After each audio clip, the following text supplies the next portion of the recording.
The copper bell above Murphy's bar entrance chimed at exactly 8:47 p.m. Gloria Thompson paused mid-motion, her hand frozen on the whiskey glass she'd been polishing for the past 3 minutes. Not because of the bell. She'd heard that sound 1,000 times during her 6 months working at this military watering hole just 2 miles from Fort Bragg. No, she stopped because of the voice that followed, a laugh so full of self-importance it made the air itself feel heavier. Well, well, look at this. Murphy's finally hired some eye candy. About time this dump got an upgrade. General Bradley Morrison pushed through the doorway, his 4 stars catching the amber light from the vintage beer signs. Behind him, 5 officers in dress uniforms filed in like a pack following their alpha. Morrison's gray eyes swept across the dimly lit interior, cataloging the usual crowd of veterans hunched over their drinks, before settling on Gloria with the kind of look that stripped people down to what he thought they were worth. She stood behind the bar, a stunningly beautiful woman with unmistakably Russian features that seemed almost out of place in this rough military establishment. Her fair porcelain skin was dusted with natural freckles across her cheeks and nose, giving her an unexpected vulnerability that contrasted sharply with the precision of her movements. Her high, sharp nose bridge spoke of aristocratic lineage, while her long, light brown hair was tied in a deliberately messy high beat, with a few loose curls framing her face. Those captivating green eyes held depths that most people never bothered to explore. Despite wearing just a simple fitted light gray t-shirt, slim dark military pants, and brown combat boots, she carried herself with a radiant, almost regal presence, like a princess who had chosen to hide among commoners. The way she arranged the glasses in perfect formation, each one exactly 2 inches apart, should have been anyone's first warning. "How long have you been serving, sweetheart?"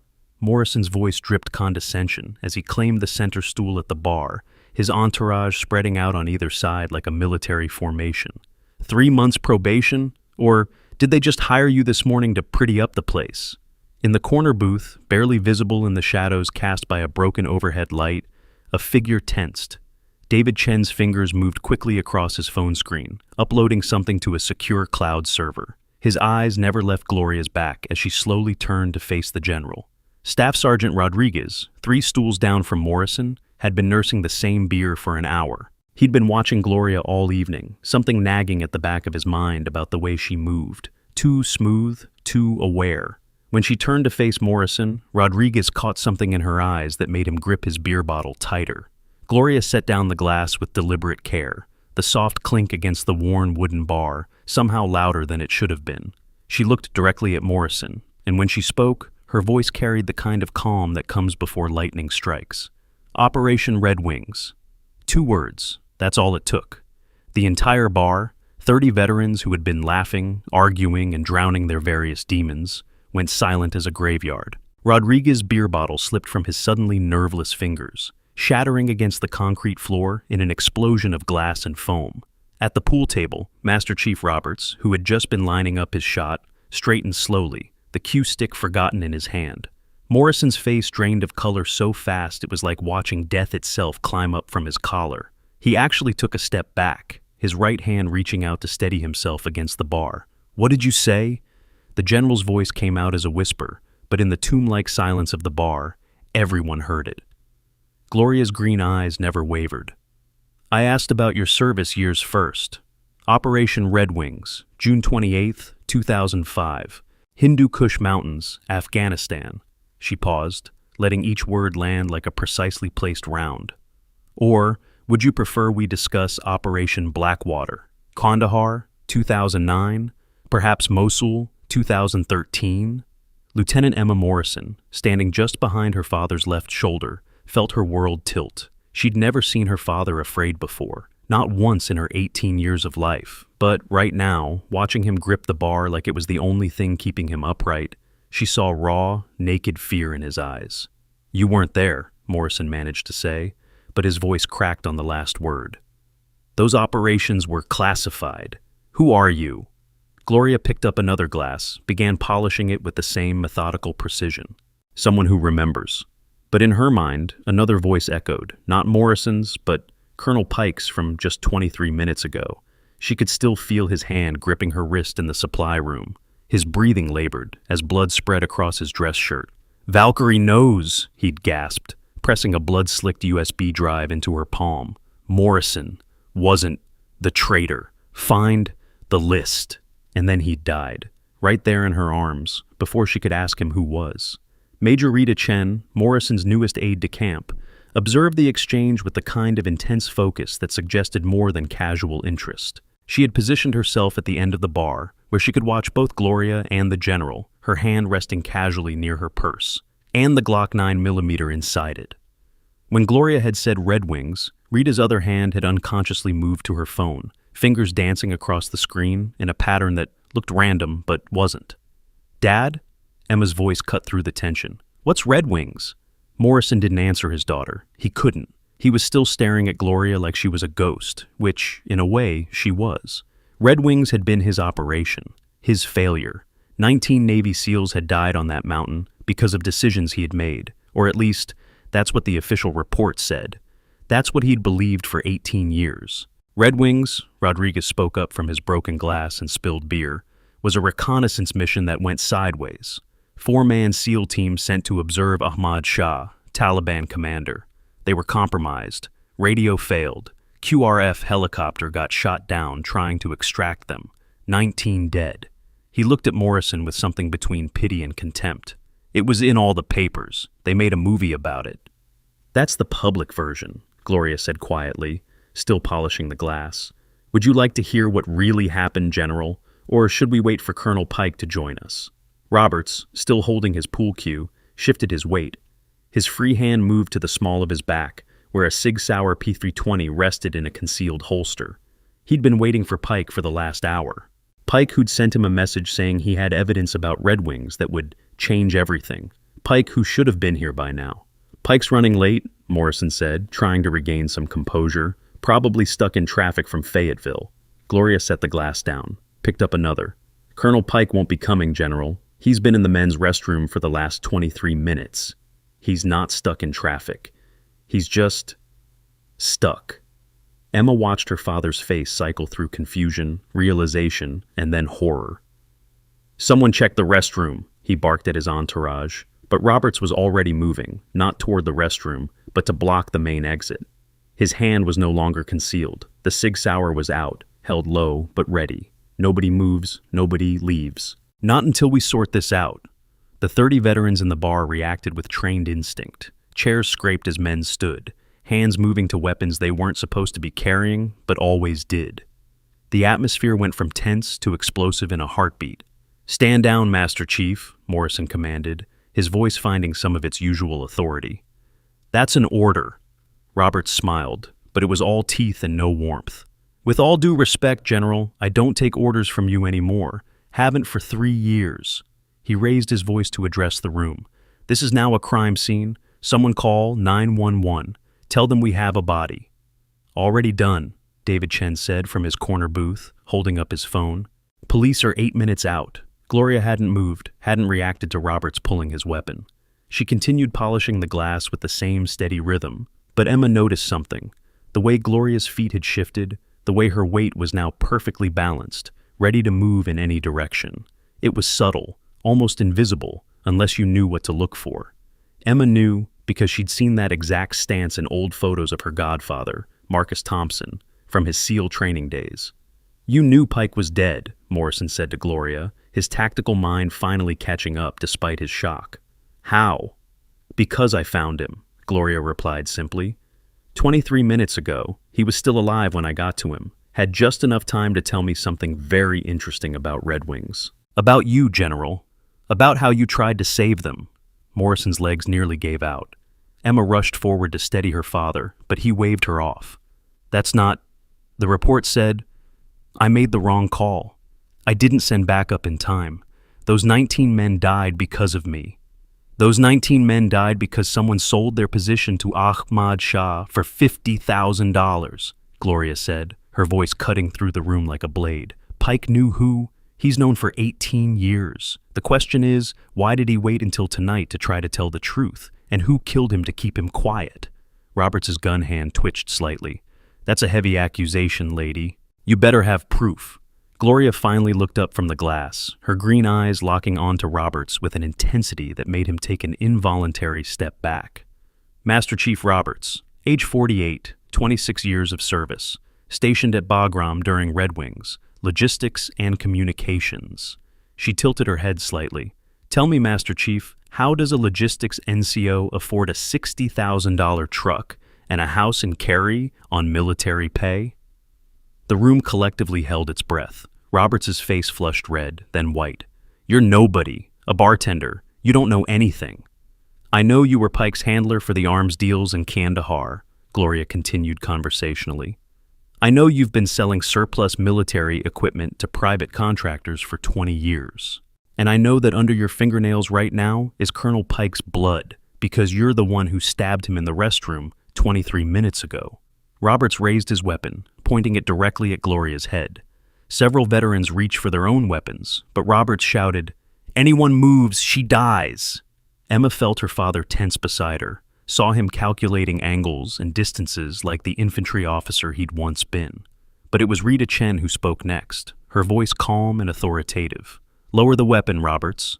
Rita had her FBI badge in one hand and her Glock in the other, aimed steadily at Roberts' center mass. Special Agent Rita Chen, FBI. You're under arrest for the murder of Colonel James Pike. The revelation that Morrison's aide was actually FBI should have been the biggest shock of the night, but Emma barely processed it because she was staring at Gloria's left wrist, where the bartender's sleeve had ridden up as she set down the glass. There was a tattoo there, not the butterfly or dolphin Emma might have expected, but a skull with crossed rifles beneath it, the same tattoo she'd seen in a photograph in her father's study, on the arm of a woman whose face had been deliberately obscured. The woman in the photo had been standing next to Marcus Thompson on their wedding day. "Mom?" The word escaped Emma's lips before she could stop it, barely a whisper, but in the tense silence, everyone heard it. Gloria's composure finally cracked, just for a moment.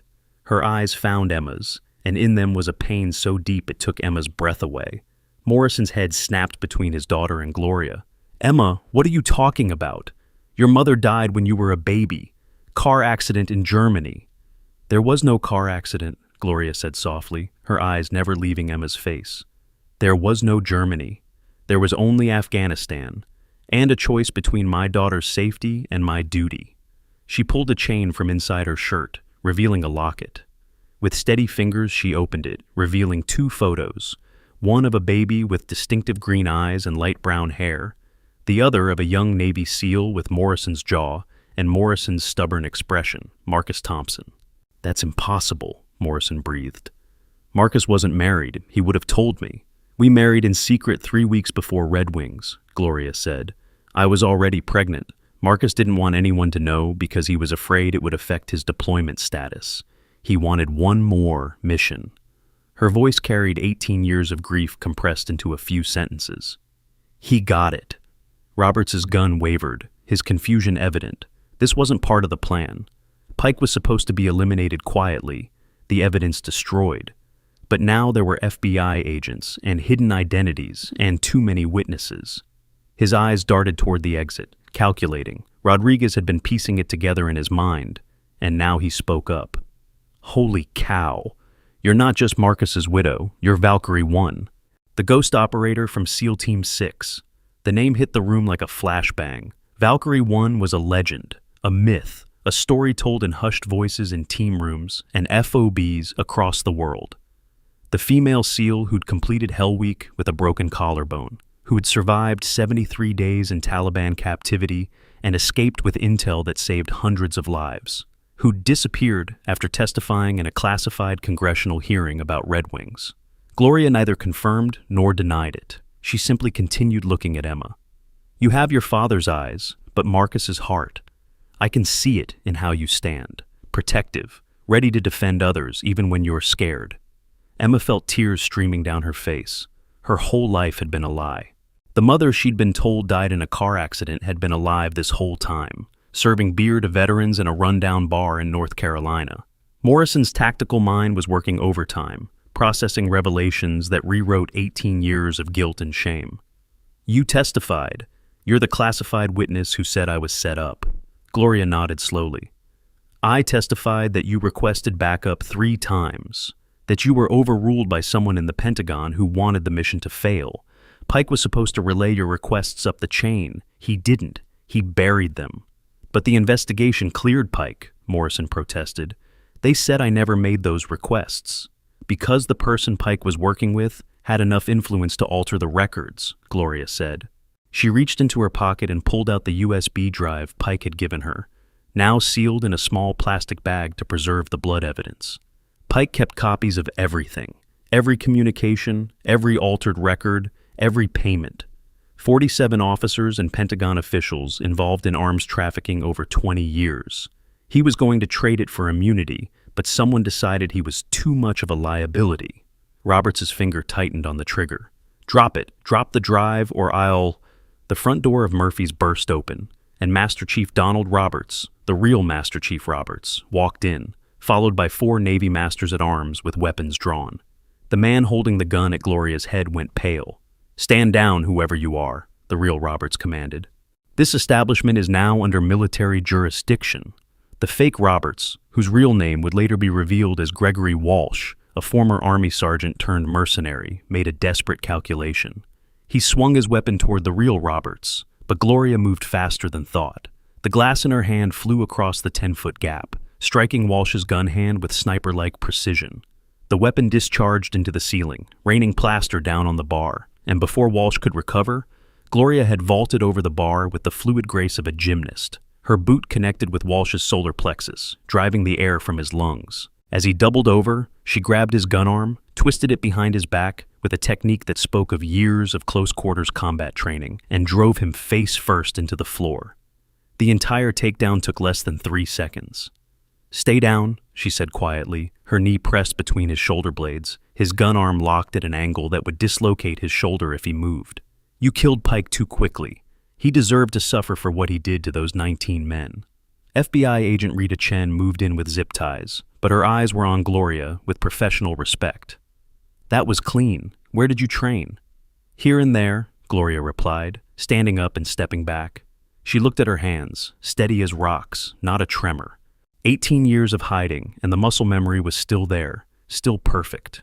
Emma pushed past her father, past the FBI agent, past everyone, until she stood directly in front of Gloria. Is it really you? Are you really my mother? Gloria reached out, hesitant, and touched Emma's cheek. You were 6 months old the last time I held you. They told me you'd be safer if I disappeared. If everyone thought I was dead, they promised me you'd be loved, cared for. She looked at Morrison. They promised me she'd be raised by someone who understood sacrifice. Morrison's legs finally gave out, and he sank onto a bar stool. They told me the baby was an orphan from a contractor family.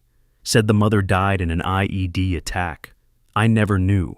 Marcus never told me about you. Marcus died thinking I was coming, Gloria said, her voice breaking slightly for the first time. He held that position for 7 hours, waiting for backup that Pike ensured would never come. His last radio transmission was my call sign. Tell Valkyrie. She stopped, unable to finish. Rodriguez, who'd been silent, spoke up. I was there. I was in the QRF. Marcus's last words were, tell Valkyrie I kept my promise. The bar was silent, except for Walsh's groaning and the distant sound of approaching sirens. Every veteran in the room stood at some form of attention, honoring both the fallen and the survivor. What promise? Emma asked, her voice small. Gloria pulled out a worn challenge coin from her pocket, one side bearing the seal trident, seed, the other inscribed with a date and coordinates.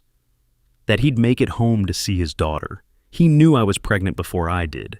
Said he could tell by how I moved during training. Made me promise to keep you safe no matter what.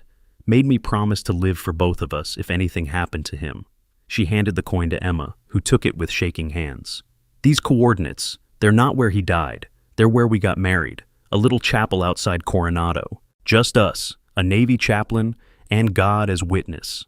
Morrison looked at the coin, then at Gloria, then at his daughter. Not his daughter, Marcus's daughter, the daughter of the man who had saved his life and died because of a conspiracy Morrison had been blamed for. The investigation. They made me the scapegoat to protect the real traitors.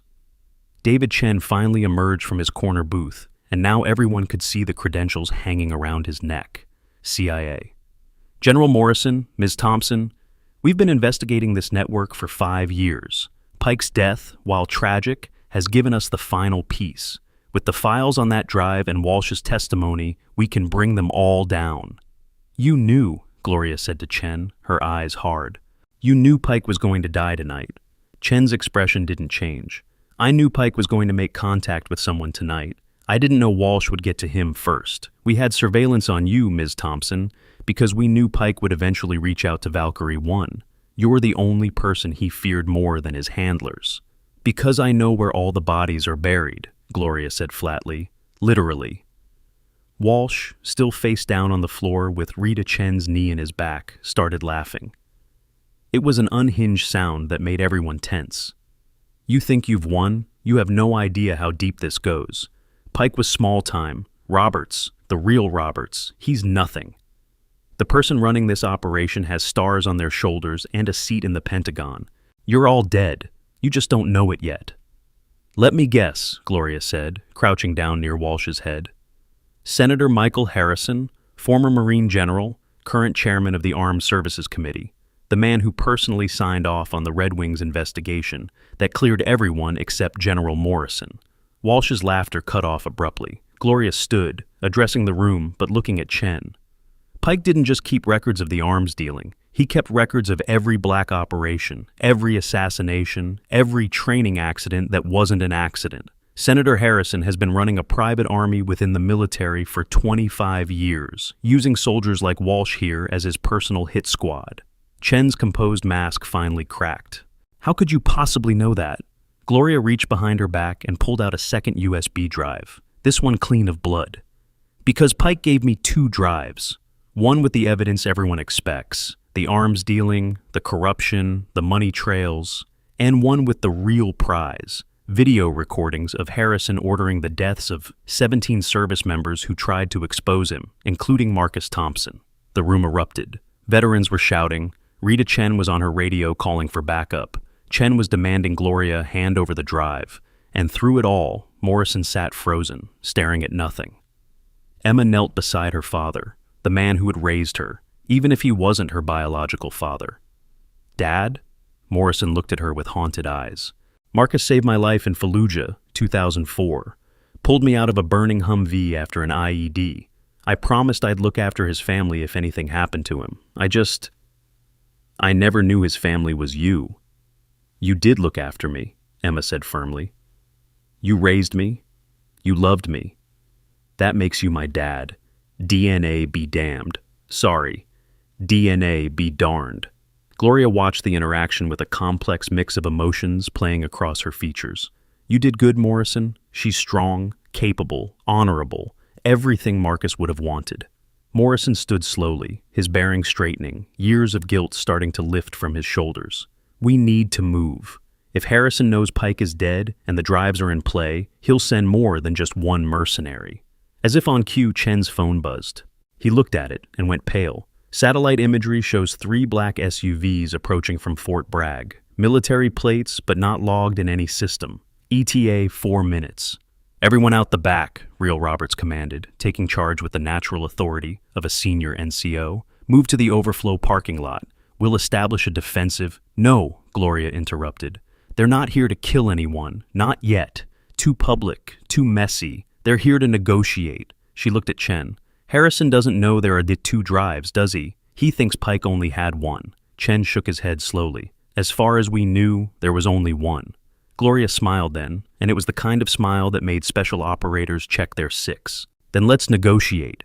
The front door opened again, and this time it was Senator Michael Harrison himself who walked in, flanked by 4 men in civilian clothes who moved like special forces. Harrison was 71 years old, but looked like he could still run a 6-minute mile. His white hair was cut in a perfect high and tight, and his blue eyes were as cold as an Arctic winter. General Morrison, Harrison said, ignoring everyone else in the room. I heard there was some trouble here tonight. Morrison found his voice and his courage at the same time. Senator, funny how you heard about trouble that only started 40 minutes ago. Harrison smiled tightly. I have excellent sources. I understand Colonel Pike had an unfortunate accident. He was murdered, Rita Chen said, her FBI credentials still visible, And you're interrupting a federal crime scene. Harrison glanced at her dismissively. Agent Chen, isn't it? You'll find that this falls under military jurisdiction. These premises are frequented primarily by military personnel, and the victim was an active duty colonel. He pulled out his phone, showed her something on the screen. That's a call from the Attorney General's office transferring authority. You're free to go. Chen looked at her phone, reading the official order that had just come through. Her face flushed with anger, but she stepped back. Now then, Harrison continued, finally acknowledging Gloria. Ms. Thompson, or should I say, Chief Petty Officer Sarah Mitchell, SEAL Team 6, retired under classified circumstances. Gloria didn't react to hearing her real name, Sarah Mitchell, for the first time in 18 years. She'd been Gloria Thompson so long that Sarah felt like a stranger, a ghost from another life. My name is Gloria Thompson, she said evenly. Sarah Mitchell died in Afghanistan. Yes, she did, Harrison agreed, officially, which makes this situation rather delicate. A dead woman can't testify, can't provide evidence, can't cause problems for ongoing national security operations. Is that a threat, Senator? Harrison spread his hands. It's a statement of fact. You have something that belongs to the Department of Defense. Colonel Pike was carrying classified materials that he wasn't authorized to remove from secure facilities. Those materials need to be returned immediately. Gloria reached into her pocket and pulled out the blood-stained USB drive in its evidence bag. This? Harrison's eyes locked onto it with laser focus. Yes. And if I give it to you, what happens? Everyone walks away. General Morrison continues his distinguished career. Your daughter, Lieutenant Morrison, graduates from West Point with full honors. You continue your quiet life as a bartender. Everyone wins. And the 19 men who died in Red Wings? Harrison's expression didn't change. They died as heroes in service to their country. Nothing can bring them back. Gloria nodded slowly, as if considering. Then she held out the drive. Harrison stepped forward, reaching for it, and that's when Gloria's other hand came up holding the second drive. The problem, Senator, is that Pike gave me 2 drives. This one, she raised the bloody drive, has all the financial records, but this one, she raised the clean drive, has the video files, including one particularly interesting video from June 27th, 2005, 24 hours before Red Wings. Would you like me to play it for everyone? Harrison went very still. His security detail tensed, hands moving to concealed weapons. Gloria pulled out her phone with her free hand, never taking her eyes off Harrison. She thumbed through to a file, hit play, and held it up.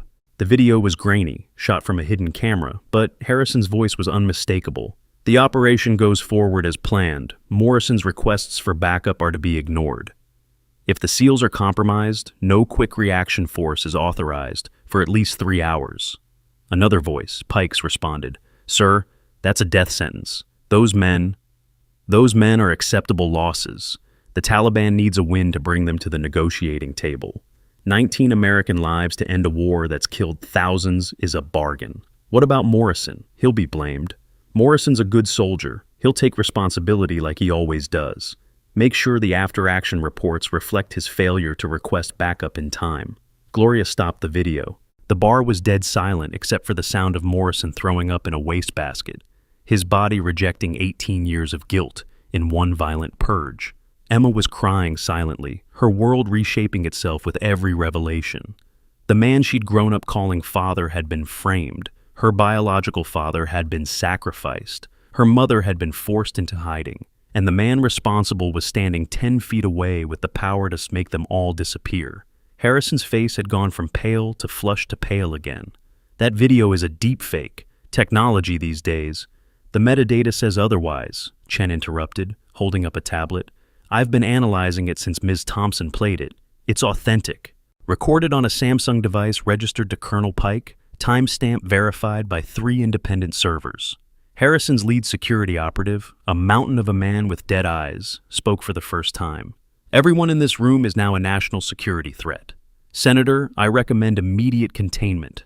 You're going to kill 30 veterans in a bar? Rodriguez laughed bitterly. Good luck explaining that to the media. Gas leak explosion, the operative said without emotion. Tragic accident. Happens all the time in older buildings.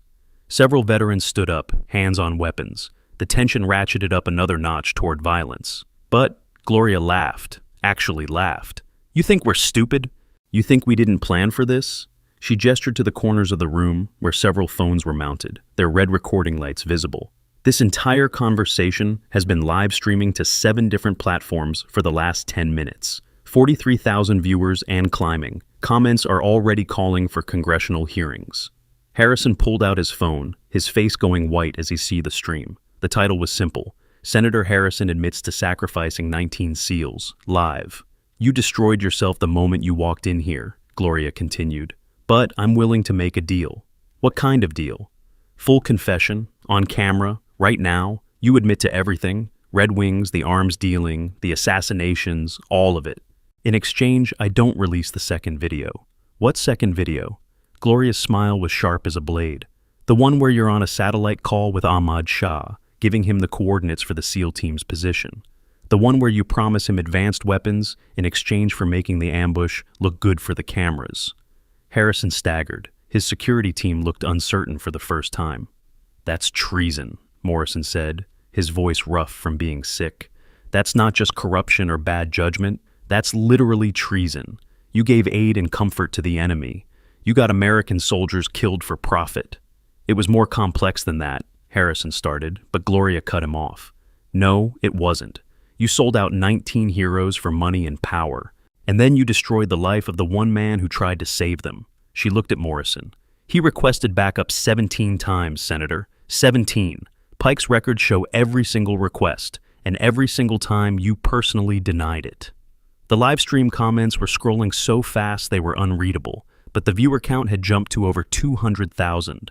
Someone had already created a hashtag Justice for Red Wings. Harrison looked around the room, calculating odds, measuring distances, and finding no good options. If I confess, I want immunity. You don't get to negotiate, Emma said, speaking for the first time since learning Gloria was her mother. Everyone turned to look at her. You killed my father. You destroyed my family. You made General Morrison, the man who raised me, live with guilt that wasn't his for 18 years. You don't get immunity. You get justice. Your father was a soldier, Harrison said coldly. Soldiers die. It's what they do. The words had barely left his mouth when Emma moved. She had Morrison's tactical mind and apparently Gloria's speed.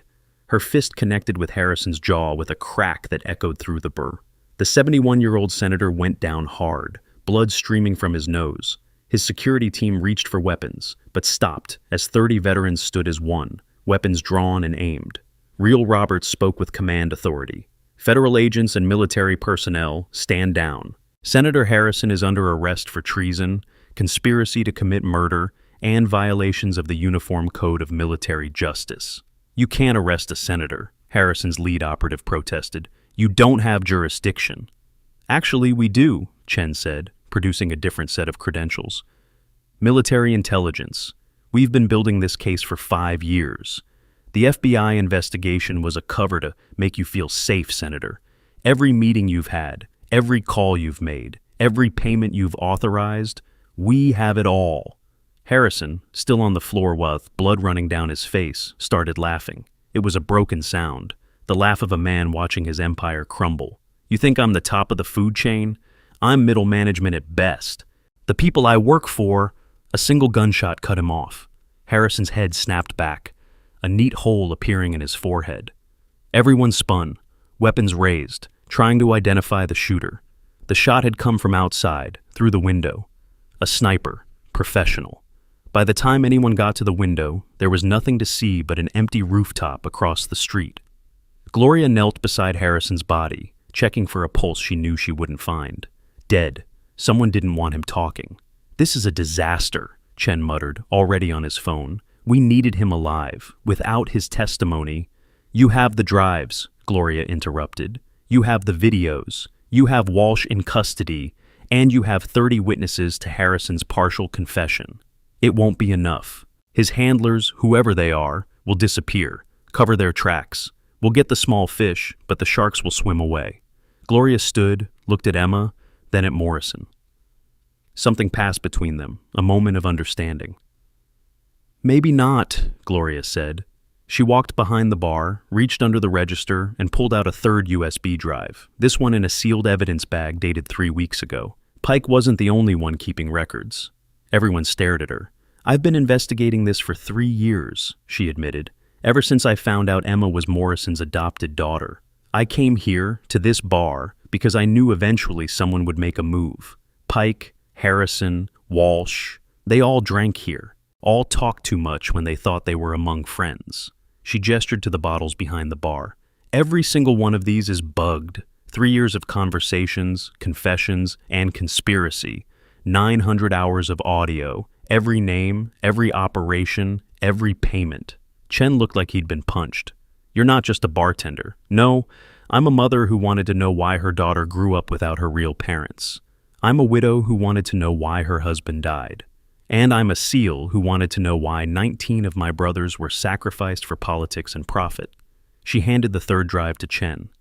"The person who ordered Harrison killed is named in those recordings. General Patricia Blackwood, Vice Chairman of the Joint Chiefs. Harrison's handler and the real architect of the conspiracy." Chen took the drive with shaking hands. "This is... holy cow, this changes everything." "No," Gloria corrected. "This ends everything. Blackwood has a meeting at the Pentagon tomorrow at 0900 hours. She thinks Harrison's death has bought her time to clean the house. She's wrong." Morrison, who had been silent since Harrison's death, stood up. His bearing was different now, straighter, stronger, like a man who'd had a massive weight lifted from his shoulders. "I'm going with you," he said to Chen. "When you arrest Blackwood, I want to be there." "Dad, no," Emma protested. "It's too dangerous." Morrison looked at his daughter, not his biological daughter, but his daughter nonetheless. "Emma, I've been running from this for 18 years. Living with guilt that wasn't mine, shame that wasn't earned. I'm done running." He turned to Gloria. "Gloria, I'm sorry for all of it. If I'd known..." "You couldn't have known," Gloria said softly. "We were all pieces in their game, but the game ends now." Walsh, who everyone had almost forgotten about, suddenly spoke up from where he was zip-tied on the floor. "You're all going to die. Blackwood has assets everywhere. CIA, FBI, NSA, military intelligence. The moment you move against her, you'll have accidents, car crashes, training mishaps, random street crime. She's untouchable." Gloria crouched down next to him again. "You're right. Patricia Blackwood is untouchable. Which is why we're not going after Patricia Blackwood," she smiled. "We're going after Patricia Henderson, the identity she's been using to funnel money to offshore accounts for 20 years. The identity she thought nobody knew about." Walsh's eyes widened. "That's impossible. That information was in Pike's personal safe, which I cracked 3 weeks ago." Gloria stood. "See, Pike was paranoid. He kept dirt on everyone, including his handlers. Bank accounts, fake passports, safe houses, everything Blackwood would need to disappear if things went south. Except now, we have it all." The bar's front door opened once more, and this time it was a full FBI tactical team that entered, weapons drawn but not aimed. Behind them came a woman in a navy blue suit who carried herself with absolute authority. "Deputy Director Marsh, FBI," she announced. "I'm here to take custody of Gregory Walsh and secure this crime scene." She looked at Rita Chen. "Good work, Agent Chen. Your undercover operation is now concluded." Rita Chen nodded, but her eyes were on Gloria. "Ma'am, there's more to this than just Walsh. We have evidence of a conspiracy that goes all the way to the Joint Chiefs." Marsh's expression didn't change. "I'm aware.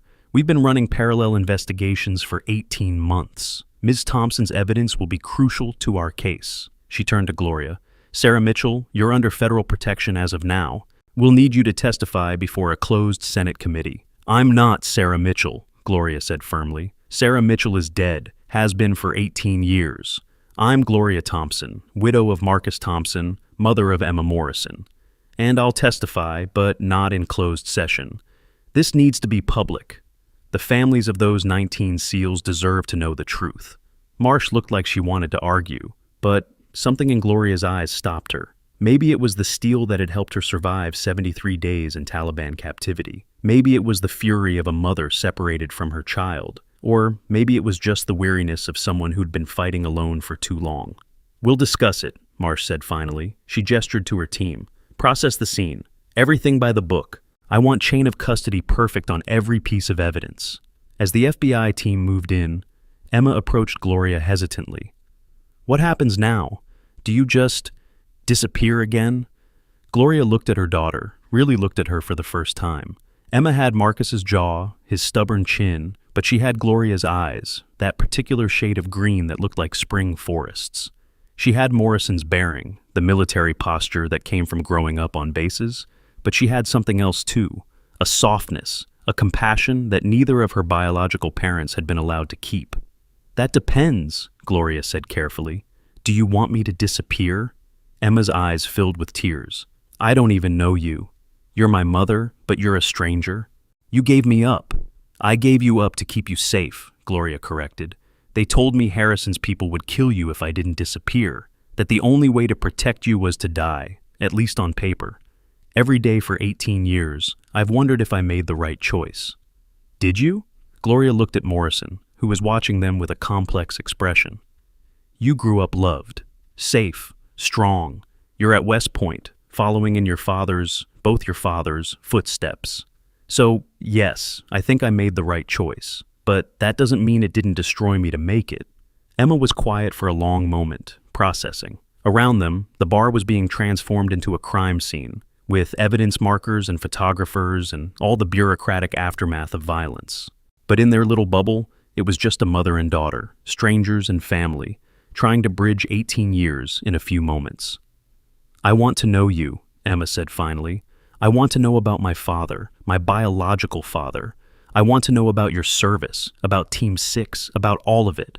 But I also need you to know that General Morrison is my dad. He raised me, he loved me, he's my family. That's not going to change. Gloria nodded. I wouldn't want it to. Morrison is a good man who was put in an impossible position. He honored Marcus's memory by raising you right, even if he didn't know whose daughter you really were. Morrison stepped forward. Actually, I think I did know. Some part of me, anyway. The first time I saw Emma, when the adoption agency brought her to me, she had this look in her eyes. Determined, fierce, like she was already fighting the world at 6 months old. It was the same look Marcus had during Hell Week. I should have known. DNA tests will confirm it, Chen said, ever practical. But I think we all know the truth already. The real Master Chief Roberts approached, having finished coordinating with the FBI team. General Morrison, sir, we need to relocate you and Lieutenant Morrison to a secure location. If Blackwood realizes what's happening, she already knows, a new voice said from the doorway. Everyone spun to see a young man in civilian clothes standing there, hands raised to show he was unarmed. He couldn't have been older than 25, with the kind of fresh-faced look that screamed analyst rather than operator. Who are you? Deputy Director Marsh demanded. Lieutenant Jason Brooks, Cyber Warfare Division, he said. General Blackwood sent me. Weapons came up all around the room, but Brooks didn't flinch. Relax, I'm not here to hurt anyone. I'm here to defect. He pulled out a tablet.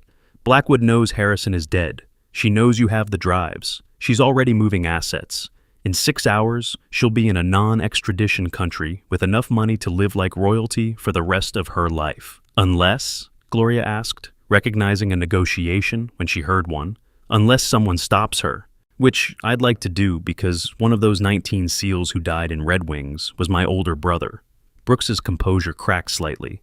Tommy Brooks, Petty Officer 2nd Class, 23 years old. He'd been married for 6 months. The room was silent for a moment, honoring another ghost from that terrible day. What do you have? Chen asked. Brooks held up the tablet. Everything. Blackwood's entire network. Financial records, communication logs, asset lists, safe houses, escape routes. She thought I was loyal because she paid for my education after Tommy died. She never realized I've been documenting everything for 7 years, waiting for the right moment. Why now? Morrison asked. Because of the live stream? 2 million people watched Senator Harrison confess and then get assassinated. The whole world knows something big is happening. Blackwood can't make this go away with a few accidents and some bureaucratic shuffling. She has to run, and when she does, she'll be vulnerable. Gloria studied the young man. You're taking a hell of a risk coming here. Brooks shrugged. My brother took a bigger risk in Afghanistan. He knew the mission was compromised, but he went anyway because that's what SEALs do. They protect their brothers. The least I can do is make sure his killers face justice. Deputy Director Marsh was already on her phone, barking orders. Within minutes, she had confirmation. Patricia Blackwood had just boarded a private jet at Andrews Air Force Base, flight plan filed for Dubai. "We can't stop her," Marsh said, frustrated. "She's using diplomatic cover. The State Department won't intervene without concrete evidence, and by the time we get clearance, we don't need to stop her," Gloria interrupted. Everyone looked at her. Dubai has no extradition treaty with the U.S., but they do have banking regulations. Very strict ones about money laundering and terrorist financing. She pulled out her phone, scrolled through some files. According to Pike's records, Blackwood has been using Dubai banks to launder money from arms sales to groups on the terrorist watch list. The UAE government takes that very seriously. Chen caught on immediately. "If we alert Dubai authorities about incoming terrorist financing, they'll arrest her the moment she lands," Gloria finished. "And they'll be very interested in what she has to say about her connections to regional arms dealers." Marsh was already making another call. Within minutes, she had confirmation that Interpol notices were being issued and Dubai authorities had been notified. "It's done," she said. "Blackwood will be arrested on arrival."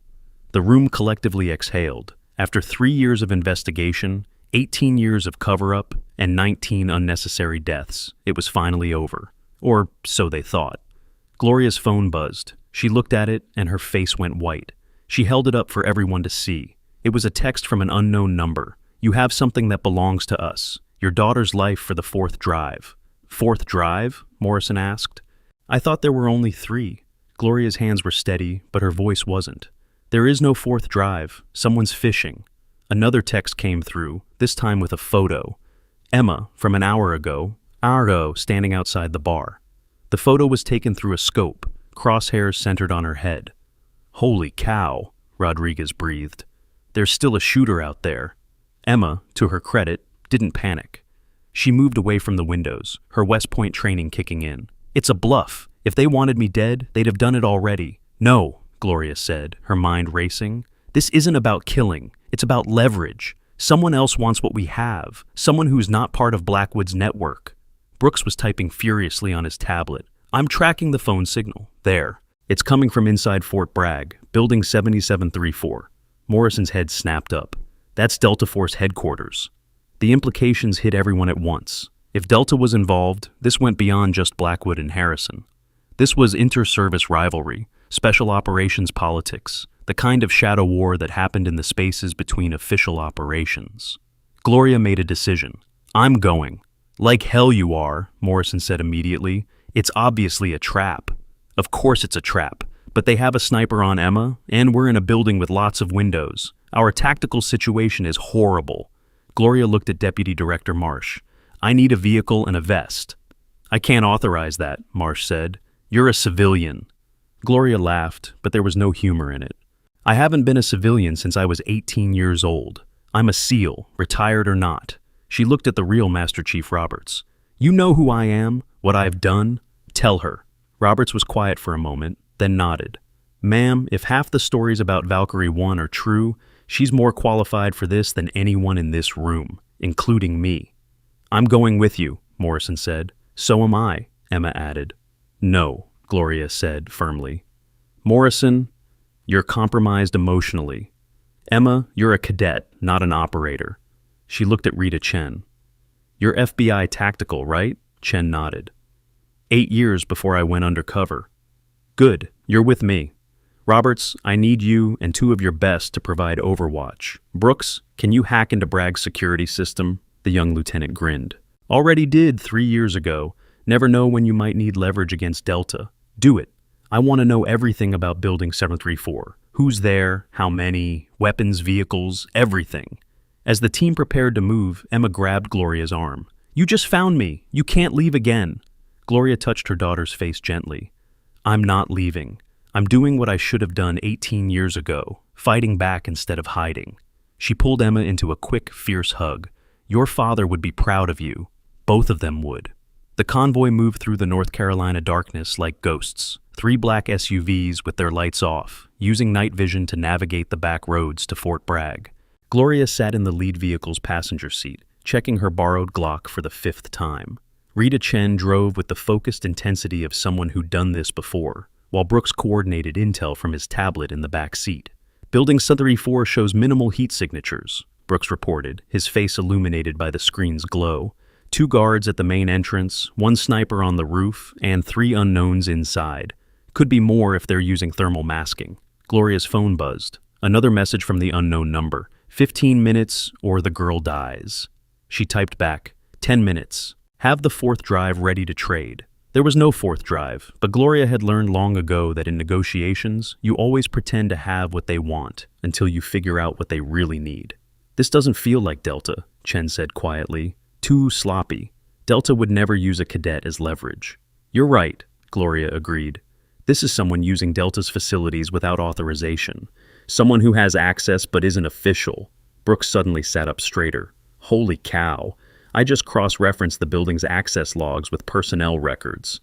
You know who badged into 734 6 hours ago? Colonel Samuel Pike. Pike's dead, Chen said flatly. We all saw the body. No, Gloria said slowly, pieces falling into place. We saw a body. In a dark restroom, covered in blood. Face down. She pulled out her phone, scrolled to crime scene photos the FBI had taken. Look at the hands, the wedding ring. Chen glanced over while driving. What about it? Pike's wife died 3 years ago. He still wore his ring on his right hand, moved it there after she passed. The body in the bathroom has a ring on the left hand. Brooks was already typing. Running facial recognition on the corpse now that FBI uploaded cleaner photos. It's not Pike. It's Staff Sergeant Dennis Mitchell, Pike's aide. Similar build, same hair color. Pike faked his death, Chen breathed. But why? Because he knew the walls were closing in, Gloria said. Harrison's visit, the drives, the live stream, he saw an opportunity to disappear and let everyone think he was a victim instead of a conspirator. They were 2 minutes out from Building 734 now. Gloria could see it through the trees, a nondescript concrete structure that looked like a warehouse but housed some of the most elite soldiers in the world. New problem, Roberts' voice crackled over the radio from the Overwatch position. I've got movement in the tree line. 6, maybe 7 figures in tactical gear. They're not ours. Gloria made a quick decision. Chen, stop the vehicle. Brooks, can you patch me through to the phone that's been texting me? Give me 30 seconds. Done. You're connected. Gloria hit the call button. It rang twice before a familiar voice answered. Hello, Gloria. Or should I say Sarah? It was Pike, alive and very much not murdered. Hello, James. Nice resurrection. Pike laughed. I learned from the best. You've been dead for 18 years, after all. What do you want? What I've always wanted. To survive. Harrison and Blackwood are finished. Their network is blown. But the information on those drives could implicate a lot of people who had nothing to do with Red Wings. Good people who just followed orders. You mean people like you, who took money to look the other way while soldiers died? I never wanted anyone to die. I was a captain trying to make ends meet with a sick wife and medical bills the Army wouldn't cover. They offered me $50,000 to delay some communications. I didn't know it would lead to a massacre. Gloria's voice was ice cold. You knew exactly what it would lead to. You just didn't care until it was your neck on the line. Maybe, but that's not why we're here. I have something you want. I doubt that. Really? Not even interested in knowing that Marcus Thompson survived Red Wings? The words hit Gloria like a physical blow. Chen nearly drove off the road. Even Brooks stopped typing. Marcus is dead, Gloria said, but her voice shook. I saw the after-action reports. DNA confirmation. You saw what they wanted you to see. Marcus was captured, not killed. The Taliban kept him for 3 months, trying to trade him for prisoners at Guantanamo. When that fell through, they sold him to the highest bidder, a CIA black site in Eastern Europe. He's been in custody ever since. Off the books, non-existent. You're lying. Am I? How do you think I stayed alive this long? I'm the only one who knows where he is. Blackwood wanted that information, but I never gave it up. It was my insurance policy. Gloria's mind was racing. It could be true. The DNA evidence could have been faked. The body they recovered was burned beyond recognition, and the CIA did run black sites during that period. Prove it, she demanded. Come inside, alone. I'll show you the proof, you give me the drives, all of them, and we both disappear. You get Marcus back, I get my freedom. Everyone wins. Except the families of the 18 other SEALs who died. They're dead either way. But Marcus doesn't have to be. Gloria looked at Chen, who shook her head emphatically. It was obviously a trap. But if there was even a 1% chance Marcus was alive. I'm coming in, Gloria said. But if this is a trick, Mike, I'll kill you myself. I wouldn't expect anything less from Valkyrie 1. Gloria got out of the SUV despite Chen's protests. She walked toward building Battery 4 with her hands visible but ready. The guards at the entrance stepped aside. They were Pike's men, probably mercenaries like Walsh. The interior was dark, lit only by emergency lighting. Gloria's footsteps echoed in the empty hallway. She followed the sound of a television until she reached a conference room. Pike was there, very much alive, sitting at a table with a laptop and several files spread out. He looked older, grayer, more worn than he had just hours ago. The stress of maintaining his deception was written on his face. "Gloria, you look good for a dead woman. You look terrible for a live one." Pike gestured to a chair, but Gloria remained standing. He shrugged and turned the laptop toward her. On the screen was a video file, paused. Gloria could see a figure in an orange jumpsuit, head covered by a black hood. "This was taken 6 months ago at a facility in Poland," Pike said. "Watch." He hit play. Someone off camera spoke in accented English. "State your name for the record." The hooded figure spoke, voice rough from disuse. "Lieutenant Marcus Thompson, United States Navy SEALs, serial number..." Gloria's legs nearly gave out. It was Marcus's voice, older, damaged, but unmistakably his. "Remove the hood," the off-camera voice ordered. Hands reached into frame and pulled off the hood, revealing a man who had once been Marcus Thompson. He was thin, scarred, with gray threading through the hair that had once been dark brown. But the eyes, those deep brown eyes that Emma had inherited, were the same. "Marcus," Gloria breathed. On the video, Marcus looked directly at the camera. "If anyone sees this, tell Valkyrie I kept my promise. I survived. I'm still keeping it. Every day." Pike paused the video. "He's been held at 6 different sites over 18 years. They keep him drugged, disoriented, but alive. He's their guinea pig for enhanced interrogation techniques, experimental drugs, psychological warfare testing." Gloria's hands were shaking now, rage and hope warring inside her. "Where is he?" "First the drives, all of them." Gloria reached into her vest and pulled out the 3 USB drives. Pike's eyes lit up with greed. "Now tell me where he is." Pike reached for the drives, but Gloria pulled them back. "Location first. He's here." Gloria's blood went cold. "What?" Pike smiled, and it was the smile of a man who'd been planning this for years. "He's in the basement of this building, has been for 3 weeks. I had him transferred here when I realized everything was falling apart. He was going to be my final bargaining chip." "You son of a..." The lights suddenly went out completely, plunging them into darkness. Gloria heard movement, felt the air shift, and then emergency lighting kicked in again. Pike was on the ground, a knife protruding from his chest.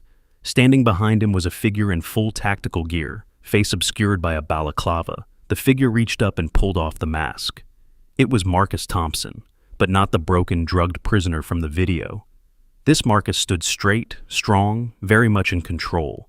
He looked at Gloria with those brown eyes, and for a moment, time stopped. "Hello, Sarah?"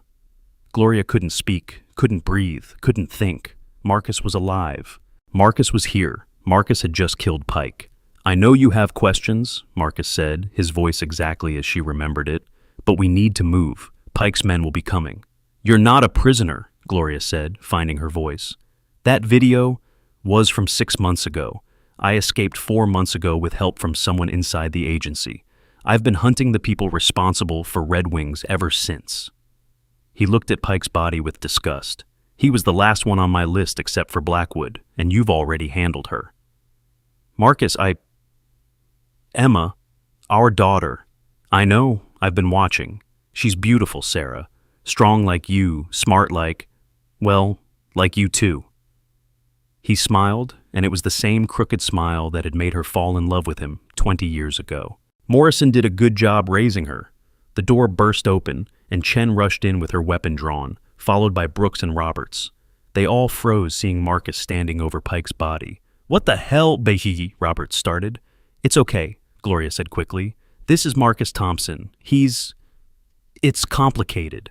"Thompson's dead," Chen said, her weapon still raised. "I got better," Marcus said dryly. "Master Chief Roberts, good to see you again." Roberts lowered his weapon slowly. "Holy cow. It really is you. I was at your memorial service." "Yeah, sorry about that. Wasn't my idea." Brooks was scanning his tablet frantically. "We've got company. Fort Bragg security is mobilizing. Someone reported shots fired. ETA 3 minutes. Marcus moved to the window, peering out tactically. We need to get to the basement. There's someone else down there you need to see. Who? Gloria asked. Marcus's expression darkened. The real person behind everything. The one who has been pulling strings for 25 years. They moved as a unit through the building, Marcus leading them with the confidence of someone who had memorized every corner. He'd clearly been here longer than just tonight. The basement access was hidden behind what looked like a supply closet. Marcus entered a code, and a section of the floor opened up, revealing stairs leading down into darkness. This was a Cold War bunker, Marcus explained as they descended, converted into a black site interrogation facility after 9/11. Officially, it doesn't exist. The basement was a maze of concrete corridors and steel doors. Marcus led them to a reinforced cell at the end of the longest hallway. Inside, sitting on a metal bench, with their hands cuffed to a chain in the floor, was someone Gloria never expected to see. Admiral Janet Morrison, General Bradley Morrison's ex-wife, Emma's adoptive mother, who had supposedly died in a car accident in Germany when Emma was 2. "Hello, Gloria," Janet Morrison said calmly, as if they were meeting for coffee instead of in an illegal detention facility. "I've been expecting you." Gloria felt like the world had tilted off its axis, again. "You're supposed to be dead." "Yes, well, that seems to be going around." Janet looked at Marcus. "I see you found each other. How touching." "She's the one," Marcus said, his voice hard. "The real architect of Red Wings. Harrison and Blackwood were just her lieutenants." "That's impossible," Chen protested. "She was a Navy nurse. She wasn't even in the command structure." Janet laughed. "A Navy nurse with a psychology degree from Harvard and connections to every intelligence agency in the Western world. Did you really think Harrison had the brains to orchestrate something like Red Wings? Or that Blackwood had the stomach for it?" Gloria stepped closer to the cell. "Why?" "Because war is profitable, but only if you control both sides."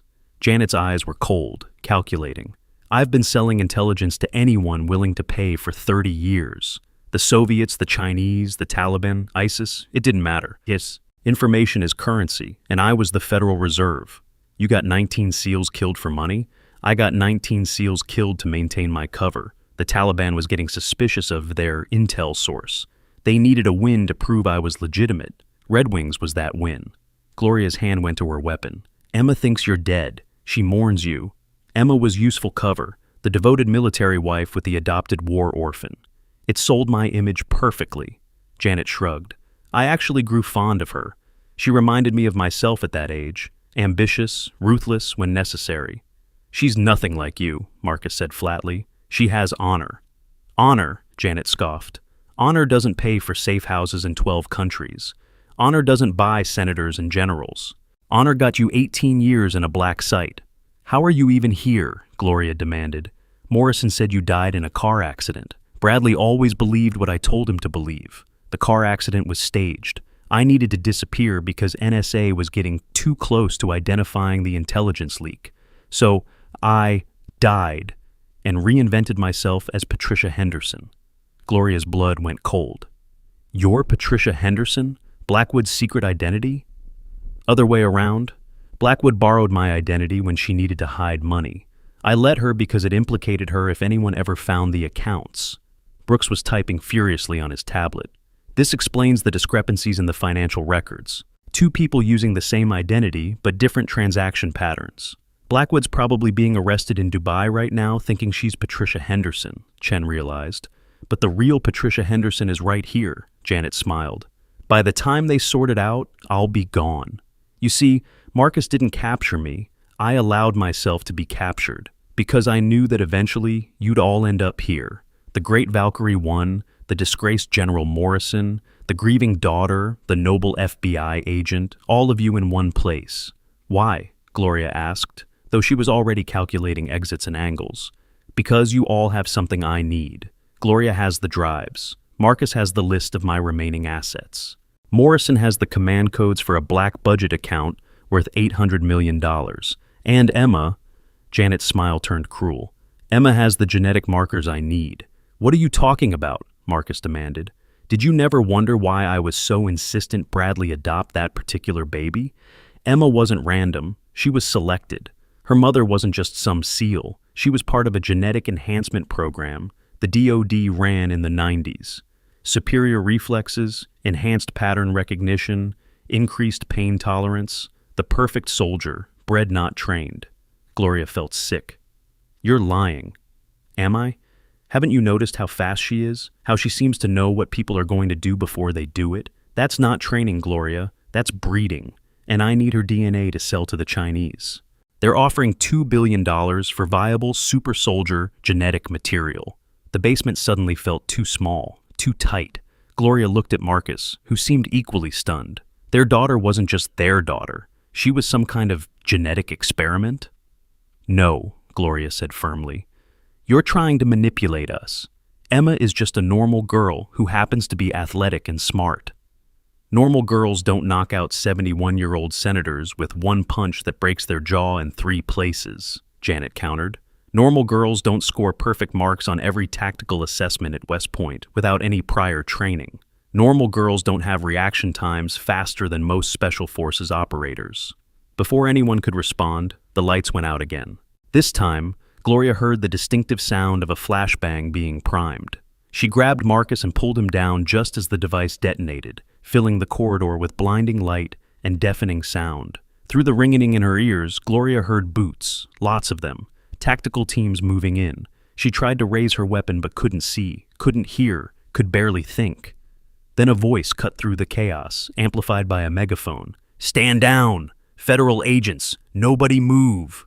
As Gloria's vision cleared, she saw they were surrounded by FBI tactical officers. Deputy Director Marsh stood at the entrance to the corridor, looking very pleased with herself. "We've been monitoring this entire conversation," Marsh announced. "Janet Morrison, Patricia Henderson, or whatever you're calling yourself today, you're under arrest for treason, conspiracy, murder, and about 40 other charges I'll enjoy reading to you." Janet was laughing even as agents pulled her from the cell. "You think you've won? You have no idea what you've stumbled into. The program that created Emma? It didn't stop with her. There are dozens of them, placed in military families all over the country, sleeping assets waiting for activation." "She's lying," Marsh said, but Gloria heard the uncertainty in her voice. "Check Emma's medical records from when she was a baby," Janet said as they dragged her away. "Check for the marker, XK23 in her DNA. Then tell me I'm lying." And then she was gone, leaving them in a basement that suddenly felt full of ghosts and questions. Marcus turned to Gloria. "Do you believe her about Emma?" "I don't know what to believe anymore." Gloria felt exhausted, 18 years of running and fighting catching up to her in a rush. "But it doesn't matter. Emma is our daughter, enhanced or not. We protect her." "Agreed," Marcus said. Then, softer, "I thought about you every day, every single day for 18 years. They told me you were dead, but I never believed it. They told me the same about you." Gloria reached out, touched his face, confirming he was real. "Marcus, I remarried. Not for love, just for cover, but I know, I don't care. You did what you had to do to survive. So did I." He caught her hand, held it. "We have a second chance, Sarah. How many people get that?" Before Gloria could answer, Brooks's tablet started pinging urgently. "We have a problem, a big problem." "What now?" Chen asked, sounding as tired as Gloria felt. "Emma's gone. She left the bar 10 minutes ago, and—" Brooks went pale. "She took Morrison's car, the one with military plates. She badged onto Fort Bragg 3 minutes ago using her cadet credentials. She's coming here," Roberts realized. "She must have been monitoring our communications." Gloria and Marcus exchanged a look of parental terror mixed with pride. Their daughter had inherited more than just enhanced genetics. She'd inherited their tactical minds and their inability to stand on the sidelines. "We need to find her before—" Gloria started, but was cut off by her phone ringing. Unknown number. She answered on speaker. "Emma?" "Hi, Mom." Emma's voice was steady, but Gloria could hear the underlying emotion. "I'm sorry for disobeying orders, but I needed answers, and I figured you would all be too busy with the bad guys to give them to me. Emma, where are you?"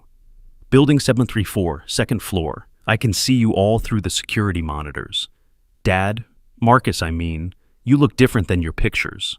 Marcus grabbed the phone. "Emma, you need to leave, now. This building isn't secure." "I know. That's why I brought backup." The basement entrance suddenly filled with people. Not FBI or military, but veterans.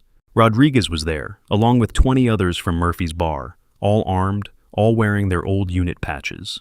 Rodriguez grinned at Gloria's shocked expression. "What? You thought we'd let you have all the fun? Murphy's takes care of its own. Besides," another veteran added, "we've been waiting 18 years for justice for Red Wings. We're not missing the ending." Gloria felt something she hadn't experienced in years, the warmth of belonging to a team, a family, a tribe. These men didn't know her as Gloria the bartender, or even as Valkyrie 1. They knew her as one of them, a warrior who had sacrificed everything for the mission and was still fighting. "Emma," Gloria said into the phone, "stay where you are. We're coming up." They moved through the building as a unit, veterans and active duty, FBI and CIA, all united in protecting one 18-year-old girl who might or might not be genetically enhanced, but was definitely brave enough to take on the entire military-industrial complex alone. They found Emma in the security office, surrounded by monitors showing every angle of Fort Bragg. She was wearing civilian clothes, but had somehow acquired a tactical vest and a sidearm. When she saw Marcus, she froze. "Dad?" The word came out as a question. Marcus nodded, his eyes wet. "Yeah, baby. It's me."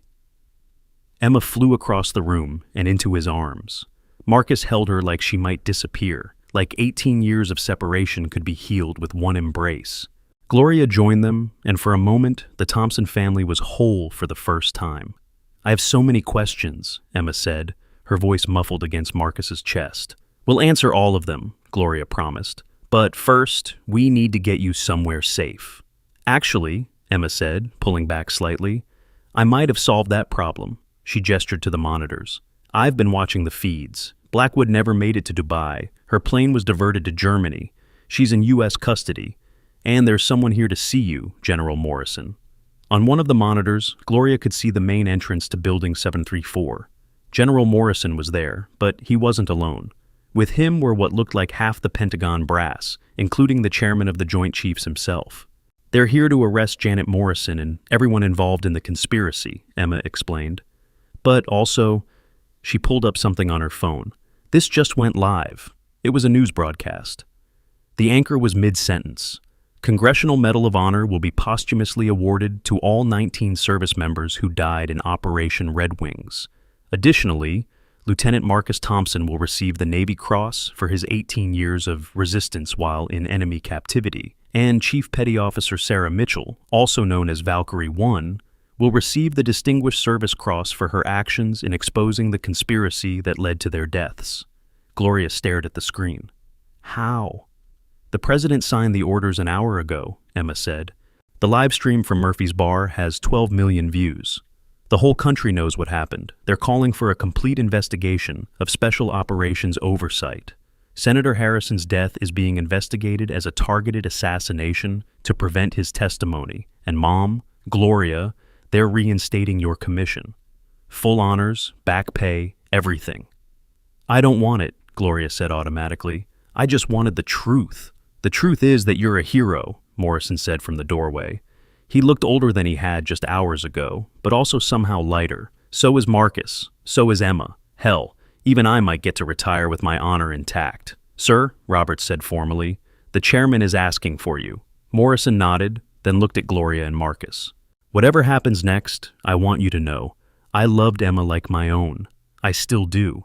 And if you'll let me, I'd like to continue being part of her life." Marcus stepped forward and extended his hand. "You raised our daughter when we couldn't. Your family, Bradley. Always will be." The two men shook hands, then embraced, two warriors who had been through hell and found brotherhood on the other side. As they prepared to leave the building, Emma asked the question Gloria had been dreading. "Is it true, what Janet said about me being genetically enhanced?" Gloria looked at Marcus, then at their daughter. "We don't know, and honestly, I don't care. You're not defined by your DNA. By DNA, Emma. You're defined by your choices. And every choice you've made shows that you're exactly who you're supposed to be." Emma considered this, then nodded. "Okay, but I still want to get tested. If there are others like me, they deserve to know the truth too." "That's my girl," Marcus said proudly, always thinking about the mission. As they walked out of Building 734, Gloria saw that the sun was rising, painting Fort Bragg in shades of gold and amber. The longest night of her life was ending, but she knew the real work was just beginning. There would be investigations, trials, testimony. The conspiracy Janet Morrison had revealed would take years to fully unravel. But for now, she was standing in the morning light with her daughter and the man she'd loved and lost and found again. The veterans from Murphy's formed an honor guard around them, a protective circle of warriors who understood that some battles were fought with bullets and others with truth, but all of them required courage. Rodriguez stepped up beside her. "So, you coming back to work at Murphy's?" Gloria laughed. "You offering me my job back? Hell no, I'm offering you the bar. Old Murphy wants to retire, and he says anyone who can take down a conspiracy that goes all the way to the Joint Chiefs deserves to run the place." Gloria looked at Marcus, who shrugged. "I could help. 18 years in captivity teaches you a lot about appreciating simple things, like beer and family and not being tortured." "We could make it a family business," Emma suggested, "at least until I graduate from West Point." And standing there, surrounded by the people who had fought for her and with her, Gloria made a decision. Sarah Mitchell might have been a SEAL, a ghost, a legend, but Gloria Thompson was a mother, a survivor, and now, apparently, a bar owner. "Deal," she said to Rodriguez, "but we're getting better whiskey." The crowd laughed, and for a moment, just a moment, the weight of 18 years lifted. There would be time for grief later, time to mourn the 19 who didn't come home and the years that were stolen. But right now, in this moment, they were alive and together and free. As they walked toward the vehicles, Emma's phone buzzed. She looked at it and frowned. "That's weird." "What is?" Gloria asked. "I just got a message from an unknown number. All it says is XT23 confirmed. Welcome to the program, Subject 7. Everyone stopped. Gloria felt ice in her veins. Emma looked up, her green eyes, so like Gloria's, filled with determination rather than fear. "Guess our fight isn't over after all." Marcus put his arm around his daughter. "It never is. But whatever comes next, we face it together." "Together," Gloria agreed, though her mind was already racing. Subject 7 meant there were at least 6 others. The program Janet Morrison had mentioned was real, and someone, somewhere, was still running it. But that was tomorrow's war. Today, she was taking her family home. As the convoy pulled away from Fort Bragg, Gloria noticed a figure watching from a distance. A young woman, maybe 25, with distinctive features that looked almost familiar. The woman raised her hand in what might have been a wave or a salute, then disappeared into the morning crowd. "Did you see that?" Gloria asked Marcus. "See what?" Gloria looked back, but the woman was gone. She shook her head. Maybe she was just paranoid. Or maybe the war Janet Morrison had started was far from over. Emma was already on her laptop, searching for references to XK23 and genetic enhancement programs. "Mom, Dad, look at this. There are reports from the 90s about a project called Pandora's Garden, creating perfect soldiers through selective breeding and genetic manipulation." "Let me see," Brooks said, leaning over to look at the screen. His eyes widened. "Holy cow." According to this, there were 24 subjects. If Emma is Subject 7, there are at least 17 more out there, Gloria finished. Maybe more if they continued the program. "We'll find them," Marcus said with quiet determination. "We'll find them all and give them the choice to know the truth." Deputy Director Marsh, who'd been quiet during the drive, finally spoke up. "The FBI will provide resources for the investigation. This is now a matter of national security." "No," Gloria said firmly. "This is a matter of human rights. These people, these subjects, they're not weapons or assets. They're people who deserve to know who they are." "Agreed," Marsh said, surprising everyone. "That's why I want you to lead the investigation. You, Marcus, and whoever you trust. Find them before someone else does." Gloria looked at her makeshift family, Marcus, Emma, Morrison, the veterans who had become her brothers. It wasn't the life she'd planned, but it was the life she had earned. "One condition," she said. "Murphy's Bar is our headquarters, non-negotiable." Marsh smiled. "Done. I hear you're getting better whiskey anyway." As they drove toward Murphy's, Emma reached over and took Gloria's hand. "Mom, what was Dad's promise, the one he kept?" Gloria squeezed her daughter's hand. "He promised to survive, to come home, to be your father." She looked at Marcus. "It just took him 18 years to keep it. Worth the wait," Marcus said softly. The sun was fully up now, burning away the shadows of night and decades of lies. There would be more battles ahead, more secrets to uncover, more subjects to find. But for now, the Thompson family was together, and that was enough. Gloria's phone buzzed one last time. She looked at it, expecting another cryptic message. Instead, it was a photo from Rodriguez, already back at Murphy's. He'd hung a new sign in the window. Under new management, heroes drink free. She showed it to Marcus and Emma, who both smiled. "Looks like we're home," Emma said.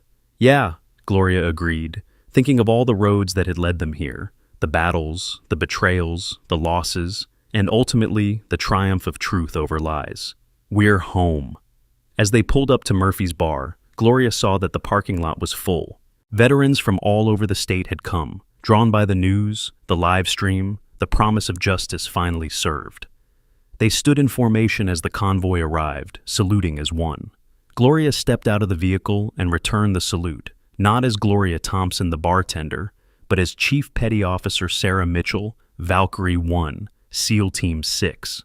Then she dropped the salute and walked through the crowd as simply Gloria, a woman who had lost everything and fought to get it back. Inside Murphy's, someone had already started setting up for what looked like the party of the century. The TV was replaying news coverage of the conspiracy revelation, with talking heads trying to make sense of 18 years of cover-ups. But nobody was really watching. They were too busy living in the moment, celebrating not just survival, but victory. Morrison raised a glass of Murphy's questionable whiskey. "To the 19 who didn't come home." "To the 19, everyone echoed. "To those still fighting," Marcus added, his arm around Gloria.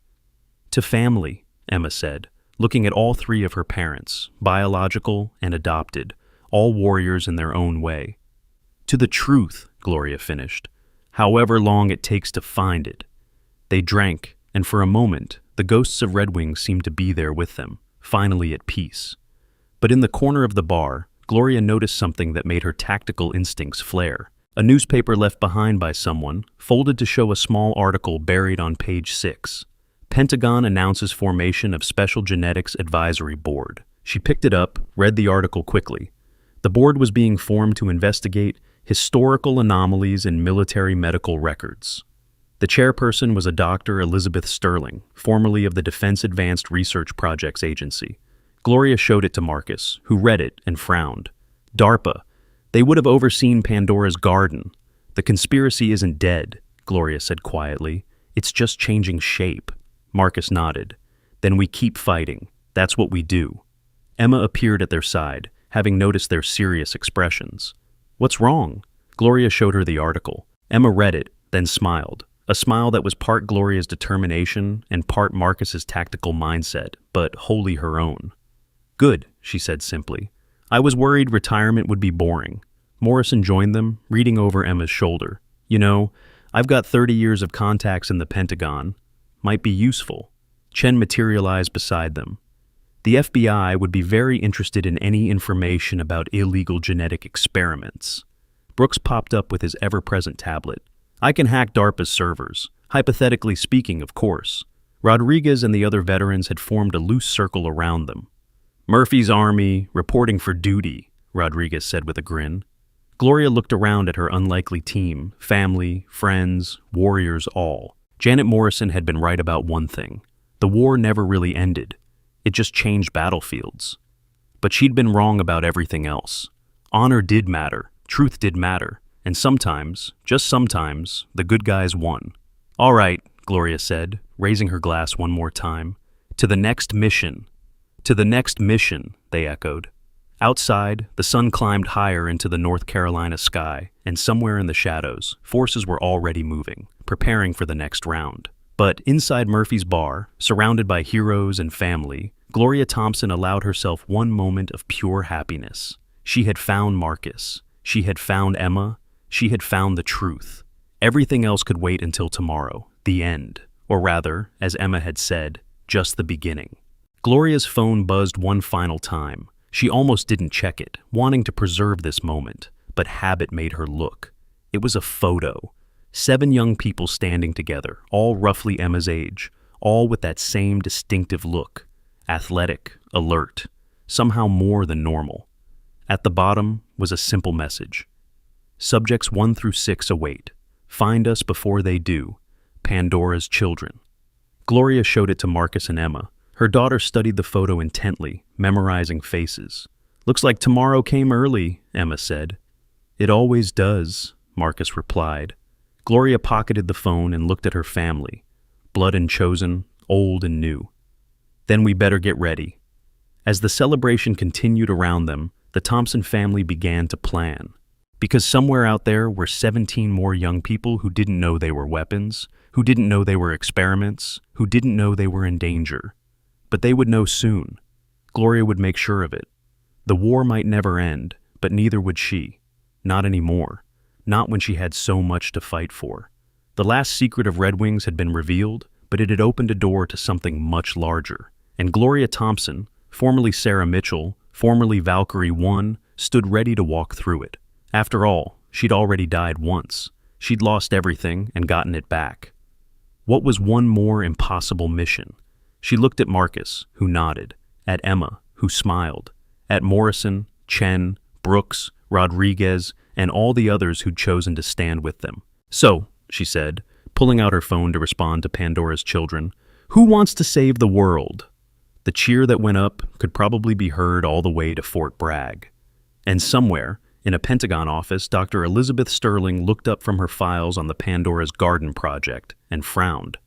They're moving, she said to someone off screen on her video call. The Thompson family and their allies. They're organizing.